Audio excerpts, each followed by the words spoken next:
बड़ा सवाल ये है कि इमरान खान साहब जो गिरफ्तारी नहीं दे रहे, तो क्यों नहीं दे रहे? सियासी तौर पे वो क्या हासिल करना चाहते हैं?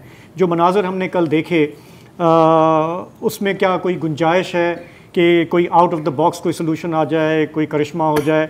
तो आज वॉइस ऑफ अमेरिका को उन्होंने एक इंटरव्यू दिया इस हवाले से कि जी अगर आगे बढ़ना है तो किससे बात करनी है। ये तो इमरान खान साहब देखो इसका क्या मतलब है, ये बाजवा 2 है या ये है कि ये मिलना चाह रहे हैं जी आर्मी चीफ से?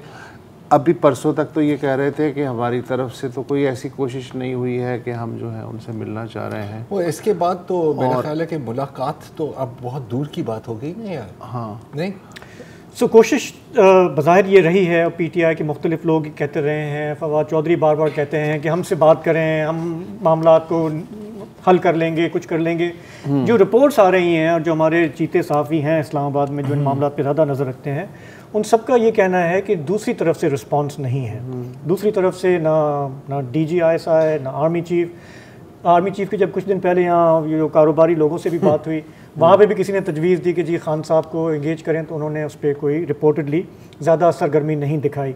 अब ये जो क्या कहें, गोस्टिंग कहते हैं, क्या कहते हैं, गोस्टिंग कहते हैं। तो अगर अब वो ज़ाहिर है कि बहुत तशवीश का बायस है खान साहब के लिए। तो ये इतने बेकरार क्यों हैं उनसे मिलने के लिए? खान साहब को शायद ये है कि मेरा कोई यहाँ से वे आउट नहीं बनेगा जब तक मैं ऊपर सेटिंग नहीं करता, ऊपर से बात नहीं होती है।